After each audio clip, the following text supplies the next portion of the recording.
ప్రకృతిని విధించింది అలాగా. అందుకే ఆవిడ మొదటి పేరు ఏది అంటే ప్రకృతి. ప్రకృతిం వికృతిం విద్యాం అని కదా మొదలు పెడతాం. ఆవిడ మొదటి పేరు ప్రకృతి స్వరూపిణి.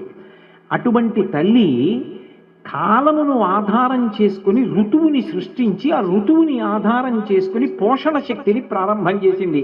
ఇది అన్నపూర్ణ తత్వంలో మొదటి లక్షణం.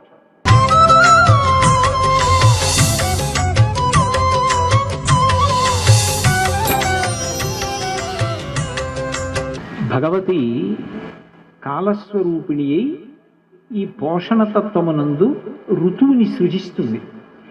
ఋతువుల వలన లోకము పోషింపబడ్డం కానీ, లోకములు నిలబడడం కానీ, లోకములు లయమవడం కానీ జరుగుతూ ఉంటుంది. అందుకే 12 నెలలు 6 ఋతువులుగా విభాగం అవుతాయి.